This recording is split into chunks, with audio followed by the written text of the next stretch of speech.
Welcome back, everybody, to another episode of the Junkyard Dawgcast. I'm your host, Jordan Hill. I got the whole crew with us, Kipp Adams and Benjamin Wolk, coming to you on this Wednesday afternoon. Been a little bit since we recorded and a little bit of news in that time. So we are going through another busy off season at this point. We're closing in on February and a lot to talk about as we go through an off season and really count down the days until we get to the start of spring practice there in March. Well, guys, let's go ahead and jump into what was the biggest news just before the weekend. Former Alabama safety Caleb Dawgs picks Ohio State. A lot of buzz around Georgia, and I speak for myself. I think all two of you would agree that we thought that Caleb Dawgs was going to pick Georgia when it came down to it. Decides to sign with the Buckeyes instead. I'm going to start with you, Kipp. What do you make of how this situation played out? And, how big of a miss is this for Georgia not being able to land Caleb Dawgs the second time they tried recruiting him? I know that a lot of the initial reaction from fans was can't lose what you never had.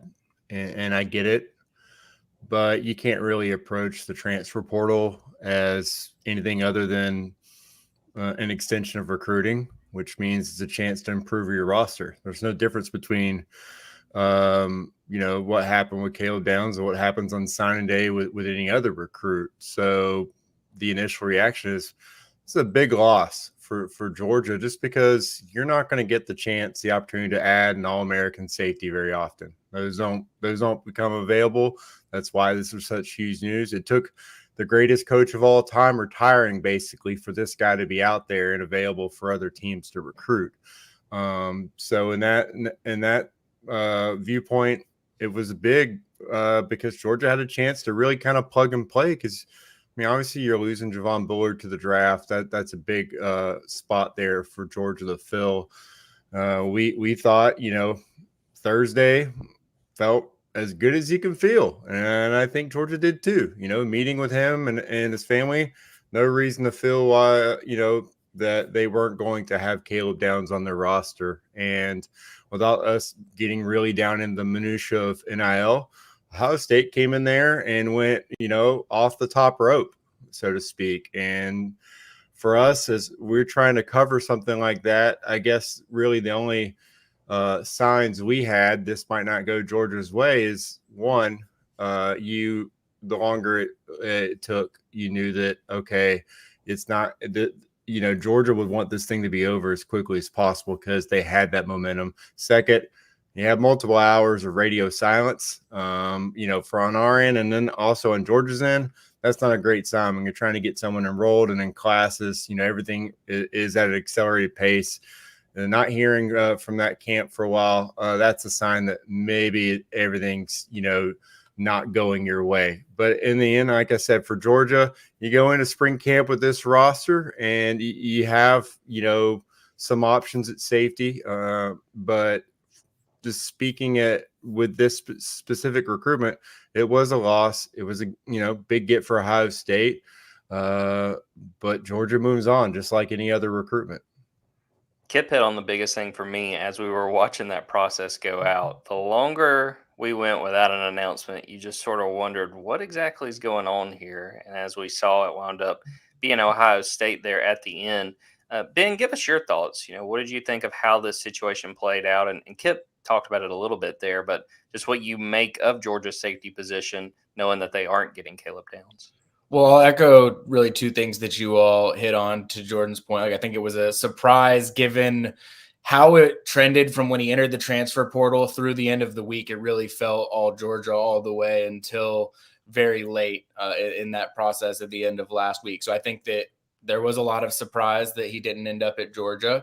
I think to what Kipp's point was about it all, it was a big loss. Like, you can't downplay the fact that you were going to have a chance to have a safety room or a starting safety group that was Malachi Starks and Caleb Dawgs. You can make the really strong case those are the two best safeties in college football going into next season. So it would have been a rare opportunity for you in the safety room. Now, all of that said, and we say this every time we talk about recruiting misses or losses, Georgia's not really at a point that one individual player is really going to have this wholesale impact on the roster. I mean, yes, it it would add depth. He would have been a plug-and-play starter for Georgia. But when you look at Georgia's safety room going into the 2024 season, I mean, they already took a safety in the transfer portal. They obviously have young up-and-comers. And I saw Ja'Cory Thomas, for instance, mentioned, I think he sent something out on Instagram being like, I feel like the whole Georgia fan base forgot that I exist. And it's like, that is part of being at Georgia, is when you're not on the field all the time. Sometimes people do forget about you, but you're working behind the scenes. And Georgia has a lot of those guys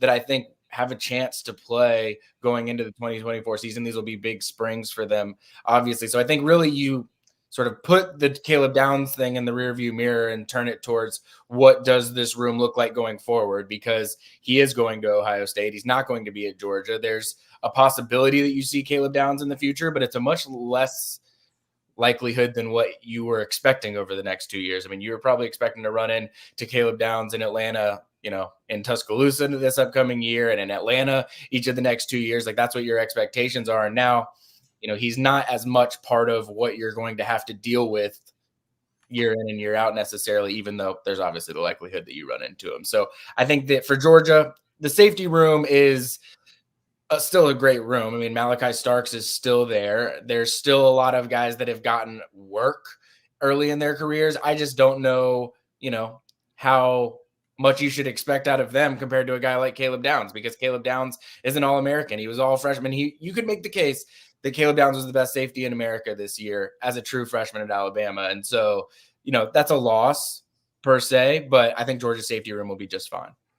I want to make sure I mention the name that I don't believe either of you have said yet, and that's KJ Bolden. Think about at the end of December, he decides to sign with Georgia, a 5-star on his own. He's not proven like Caleb Downs was. I think it's silly, and I don't think any of us have done this by downplaying, not getting Caleb Downs. But it's not the be-all, end-all for Georgia. You'll have KJ Bolden in there. Should have Dan Jackson back. I think he'll have a chance to settle in there and may, I'd put out my depth chart. I guess that was a couple of weeks ago at this point, and had Dan starting alongside Malachi, but they've got good options. Him, David Daniel Sisavon, guy that I think they've really pushed to improve with his coverage, because his hitting ability is not a question. I think they call him the hit man for the way he plays. He's just got to grow and, try to take advantage of what is a real opportunity. But again, Ben said what I think sums this situation up very, very well, in that at Georgia at this point, missing out on one recruitment is not going to derail things. Would you like to have the former 5-star, guy that as a freshman led Alabama in tackles? I remember seeing a stat that said that was the first time that's happened since at least the 70s, and I think even going further than that. You would take that. But as Ben said, you miss out on him, and he's not going to be at Alabama. At the end of the day, you'll take that. And maybe we see him in the college football playoffs this coming season, and maybe we don't. But it's one of those recruitments you get into for good reason, and Georgia just wound up missing out on him. We're going to take a quick break, come back, and dive into what these last few weeks have been like for the Bulldogs coaching staff, going out and recruiting, trying to shore up what promises to be really good signing classes in 2025 and beyond.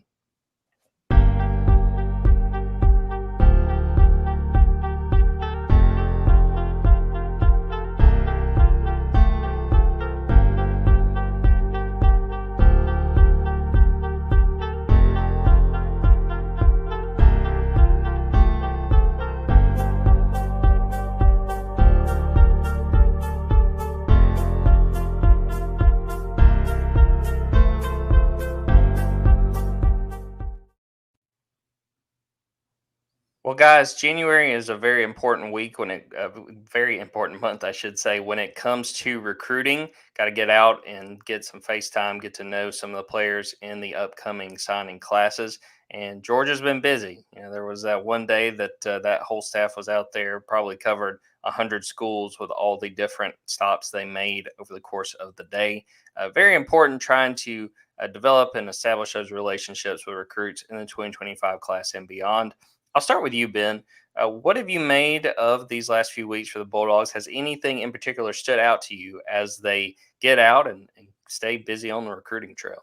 Well, I think this is a huge relationship building month. I mean, this is the month where coaches are going to get out on the road. You don't see Kirby Smart out on the road very often, obviously, and he's out on the road almost, every single day throughout the entire days throughout the week during January. And so I think, you mentioned it, the first day out initiative that they had, they're trying to hit 100 different schools. I mean, that was setting a tone in the state of Georgia. And so I think really these last few weeks have been about prioritizing guys that are probably going to be coming on visits. I think you saw, and I've written about some of them over at Dawgs 24/7 as well. But when you look at the guys that were on the junior day visit on January 13th, which was really an exclusive invite, Georgia wanted the guys that they really wanted on campus for that event. A lot of the stops that Kirby Smart made immediately following that were to go see people that were on visits for that junior day. I mean, they went to go to see Isaiah Gibson's basketball game, and they dropped at Mason Short's high school after he had decommitted from Alabama and just been on a Georgia visit. They went by to see Christian Gass, who I just wrote about this morning, and that they made sure that they were prioritizing people that they had just seen on their visits on January 13th.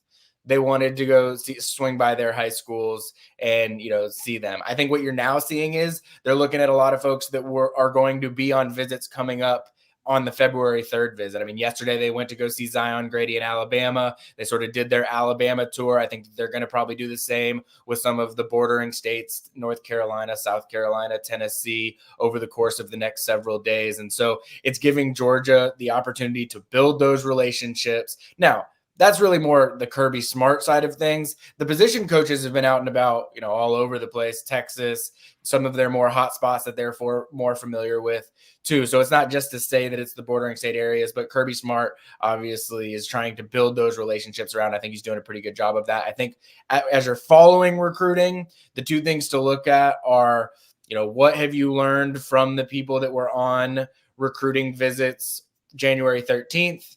And then what can you sort of expect from those that are going to be on February, which they're going to have a really good list of recruits there as well. I think the most interesting storyline that everyone would probably be most curious about is the quarterback position in the 2025 class. And when you look at it, they had Ryan Montgomery from Ohio on a visit last weekend. They've got Matt Zollers from Pennsylvania that's coming on a visit this upcoming weekend, and then Julian Lewis, who everyone knows and we'll be asking the most questions about on February 3rd. Those are really, to me, right now, the top three quarterbacks that Georgia is pursuing in the 2025 cycle. I think when you get out of the February 3rd recruiting weekend where you've met with Julian Lewis and his family and been able to have those conversations with everyone, you start to say, all right, who are we going to prioritize? How do we let these respective prospects know where they kind of fit in our assessment of the quarterback position? Because it's a difficult situation to be in. I mean, Georgia really has to take a 2025 quarterback now at a time when they once thought they might not take a 2025 quarterback when they were going to take two in 2024. So it's a really fascinating position group for Georgia, but Georgia being Georgia is in a pretty good spot with all of that. The fact that you have, two guys of Ryan Montgomery and Julian Lewis's caliber coming on campus this month, and then someone that they've clearly evaluated out of the state of Pennsylvania that they really, really like and want to bring on campus pretty quickly just to see, where they fit into things. So, interesting position group to follow, because that's one that will probably be figured out sooner than a lot of the other position groups that, dive a little bit deeper into the summer. Kipp, what do you make of the position that Georgia finds going into really the 2025 class, but even past that? And has anything stood out to you with what we've seen in this month of January when it comes to what they've done on the recruiting trail, the different places they've been? I find it fascinating just talking about that quarterback position and what Georgia does this cycle, because we've already got a projection for Georgia to land the number one overall prospect in the 2026 class, Jared Curtis from Nashville. And there's a scenario where he makes his decision maybe before some of these 2025 quarterbacks. He seems to be somehow a little bit ahead of the process. So I'm really fascinated just to see, whether Georgia really wants to know where they stand with some of these other 2025 guys, because you also just have to continue to evaluate and think about, what about Jared Curtis? Where is he on our board? Where would he be on our board if he was 2025? They have to make that decision, obviously, at the most important position. For me, right now, looking at this 2025 class, I mean, it's really about two positions for me. It's that wide receiver position, continuing to get Travis Smith on campus. They continue to impress him and his family. Things are looking good there. I want to continue to see momentum in that scenario.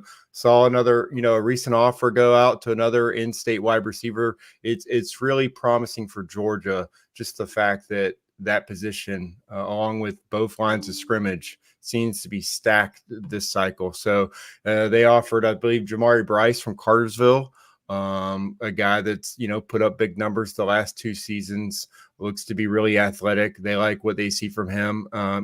Again, targeting the in-state wide receivers. It looks like the edge position is the other one I'm really focused on, just because you bring in one guy in the 2024 cycle in Quintavious Johnson, who could ultimately end up at other positions as well. You really need to focus on that position again, just like the 2023 cycle when you brought 3. I think that's what you had to do in this cycle. So getting Jared Smith on campus, going and seeing him, immediately after that, big for Georgia. Any minute now, Kirby and his coaching staff could be landing, in North Carolina to see Bryce Davis. That's really one that Georgia's just going to continue to push there. I think he ends up leaving the state of North Carolina when all is said and done. That's a big time target for Georgia as well. Those are kind of the 2 guys right now. I think Georgia's going to take 3. Ultimately, who the third one is, if they're able to land those 2, they'd obviously be ecstatic. But a guy like Isaiah Gibson, obviously Zion Grady's going to be involved as well. But I think that's kind of the position where you really want to kind of load that position room and stack it, because if you saw the transfer portal of this offseason so far, we talked about it. If there's an edge out there, Georgia go after them. Well, guess what? There wasn't an edge. Those guys don't go in the transfer portal. That's probably where the NIL retention cap is really high. These schools are making sure we're keeping our defensive linemen, we're keeping our edge guys on our roster. We're doing whatever it takes. We might not be adding anybody. That's because we kept those guys at home. And I think that's why it's really important for Georgia to load up, at the high school level, so they could have guys in that position room moving forward. Because right now, it's kind of top heavy. You got, the 3 guys in one class, one guy that could ultimately grow into another position possibly in the last cycle. You need to continue to bring in 2 and 3 guys every cycle. So I think that's arguably one of the most important positions in this recruiting cycle for Georgia. As Kipp said, those edge rushers do not grow on trees. So you try to get them and hold on to them. A lot of teams have been very successful at that. Guys, before we turn the page from college football, I wanted to make this point because I think you guys will be as alarmed as I was when I saw this. So last Thursday was January 19th, 2024. Can either of you tell me the significance of January 19th, 2025? It'll be the night before the national championship game. I believe it's the national championship game when that will take place. And I just cannot, we talk about it on this podcast all the time. This calendar, can you guys imagine if Georgia makes the run? I mean, just how long, not only us as the writers, but these players, these coaches, something's got to be done, I believe, with the calendar, because that is just absurd to go that far into January still playing games. You got to go week 0, but also think about it from this perspective, like transfer portal. I mean, can you imagine Georgia's players, having 5 days after today to enter the transfer portal, or, again, the rest of college football just kind of waiting for that 5-day window as well, because they've already, all set their rosters and they're all just waiting to see. I think that's just another reminder that right now that aspect has to change as well. I mean, we kind of saw it with Alabama. I know that none of the people watching this show are shedding a single tear for Alabama and what just happened with their roster. But I think it does prove that this calendar is a joke as it is. And we're having guys, at the end of January making transfer portal decisions when, enrollment time is like, weeks gone. So I just think all that signifies is that this football season needs to be pushed back, but also the transfer portal window. I don't know what the answer is, but this isn't it. Ben, you got any thoughts? Oh, yeah, I've voiced my opinion pretty clearly on how much I think the calendar is ridiculous. I mean, I think that Where I stopped short of just going crazy about it is like I've never heard anybody, even the smartest football people I know, come out and say like this is how it would fix the calendar.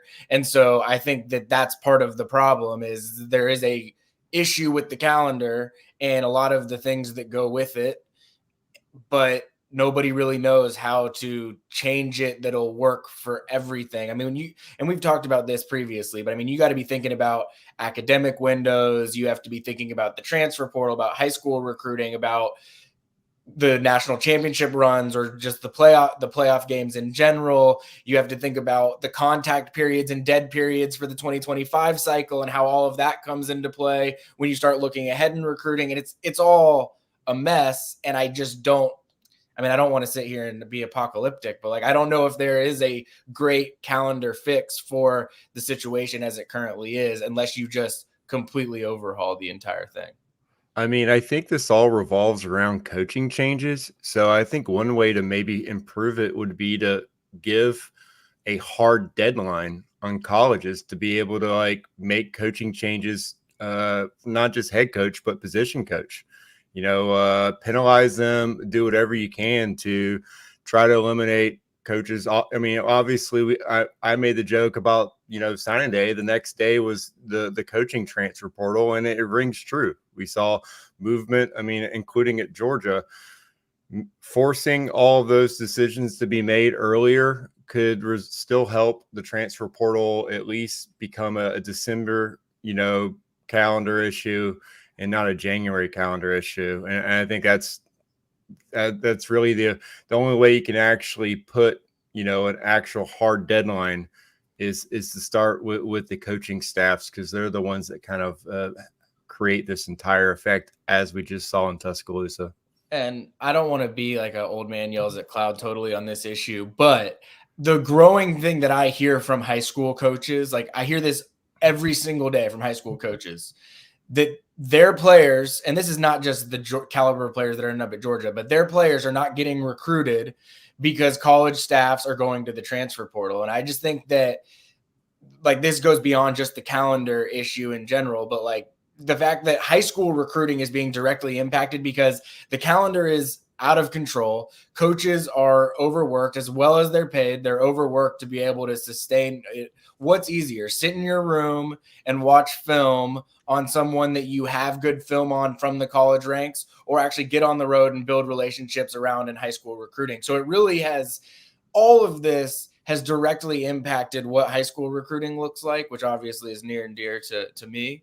But I just think that some of it has to be fixed. I mean, this is, again, a side tangent on the transfer portal, but I've been wondering, and I'm curious to get y'all's thoughts on this, because we know transfers are only going to become more and more permitted. Like we've seen the rules have only changed more and more, where guys can transfer multiple times now with no restrictions. And there are legal reasons for why that's being ruled that way. And so because of that, there's never going to be a scenario where guys are not able to be leaving and creating all of this roster management chaos.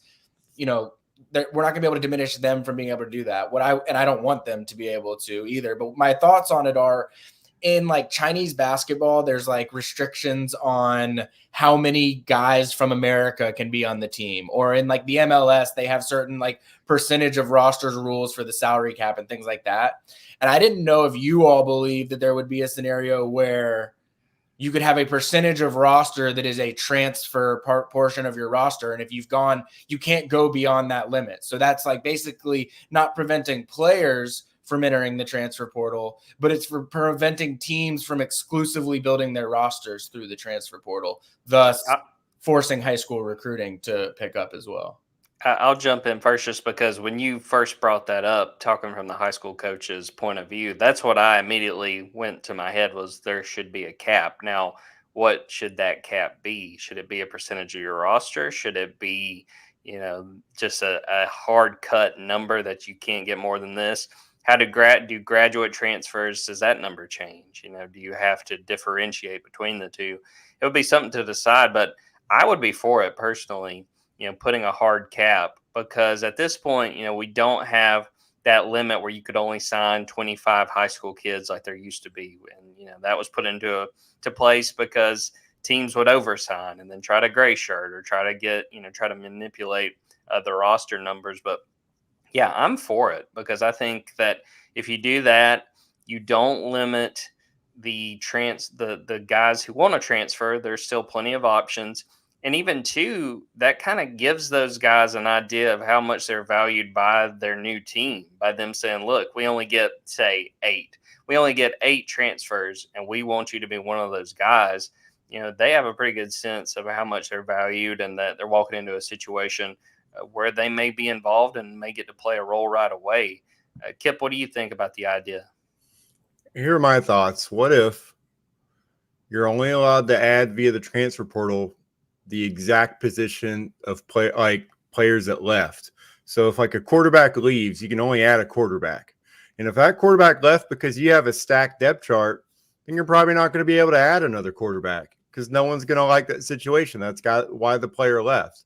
I think if you cap it position wise based on the departures, because that's actually how it began. Whenever the first year of the transfer portal, however many players you had depart, that was how many incoming first year counters you could add, like over the 25 limit back when that existed.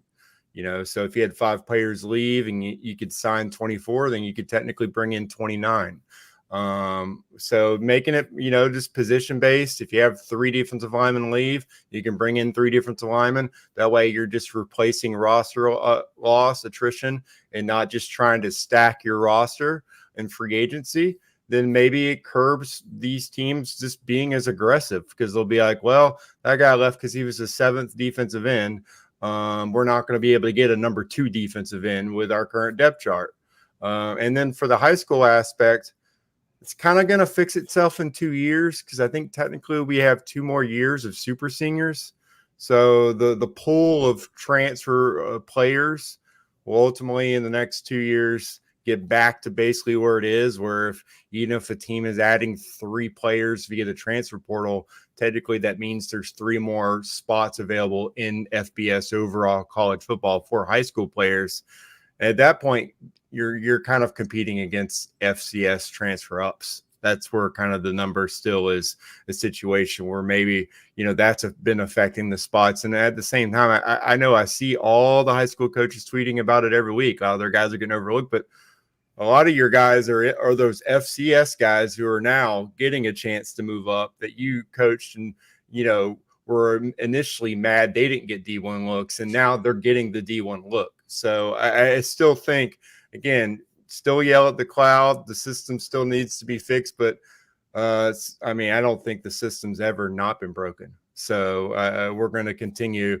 None of these changes they're rarely made, for the student athlete. So let's just keep tweaking it and find some new things to get upset about. But at the end of the day, the game is still amazing, and then that's really what counts.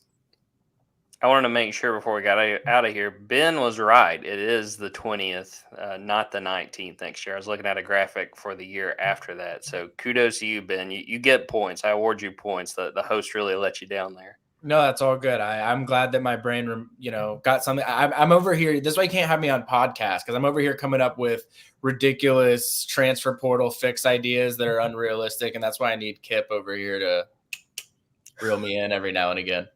Buddy, that's what the off season is all for, especially a podcast in the off season. Let's do a quick Georgia men's basketball minute. Georgia is now 13-5 on the season, 3-2 after a 105-96 loss in Rupp Arena on Saturday to then number 8 Kentucky. Just could not stop Kentucky. Shot very, very well. Big Z for the Wildcats makes his debut, and it looked like something out of 2K. They could not stop him. Antonio Reeves had another big game, but hey, a lot of credit to Jabri Abdur-Rahim as well as Silas Demery Jr. They played really well. I think Jabri ended up with 34 points. So to have lost in the fashion they did, still impressive. They ended that game on a hot streak, only lost by 9. Really looked like it was going to get ugly in Lexington. Georgia plays LSU on Wednesday night, 6:30 in Stegman Coliseum. I believe that game is on SEC Network. Another one that Georgia really needs, an LSU team that's looking really good. Coming off a loss at Texas A&M, but that Tigers team is really dangerous. Georgia needs to take care of business on its home court as they try to keep up. And what looks like another really, really deep SEC, which is no surprise to any of us. Before we get out of here, guys, I want to do a little bit of NFL talk. Let's look to the conference championship games. Start with the NFC, the 49ers and the Lions, AFC Chiefs and the Ravens. I'm going to start with you, Kipp. Do you have rooting interest on either side of those two games? And who do you think winds up getting in the Super Bowl? Oh, goodness. Yeah, obviously, I think most Georgia fans are probably going to be, rooting for the Ravens, right? I mean, you got a couple of coordinators there with Georgia ties and Mike McDonald and Todd Monken, and goodness, that team looks incredible.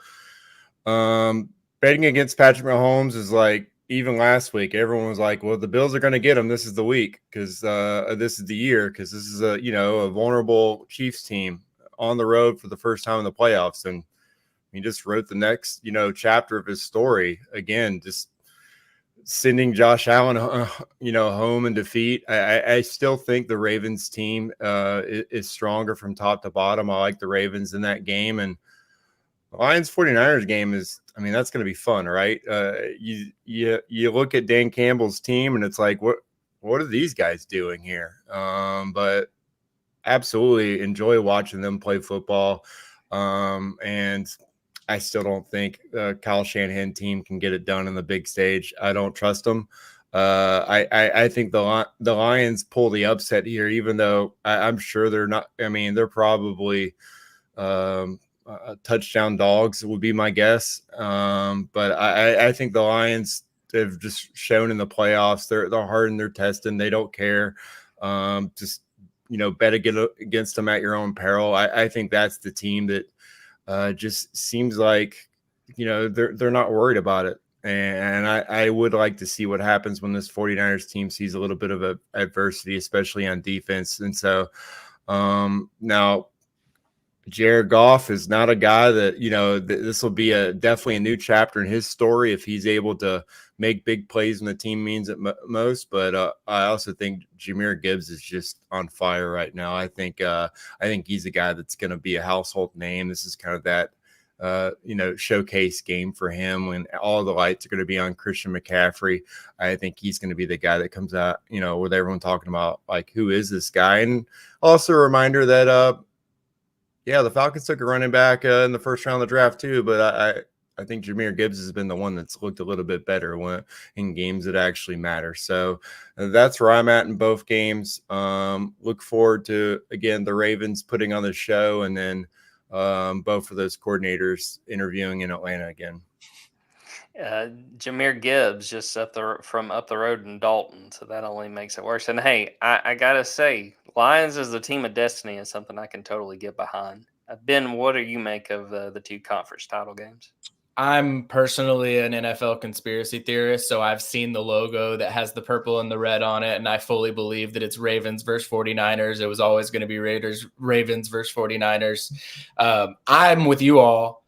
I don't think anybody who's a sports fan would be disappointed in the Detroit Lions winning the Super Bowl this year. That would be one of the more feel-good sports stories that I think most people could get behind. They're a fun team. I think Dan Campbell's an incredibly likable guy, and the distance that he's come from his opening press conference, where I think he was sort of the laughing stock, and there were jokes about him on the internet throughout the course of that day because of some of his comments there, to the point now where it's like, I don't know if any football team, NFL team, plays more for their coach than the Detroit Lions play for their coach, which is kind of wild at the professional level.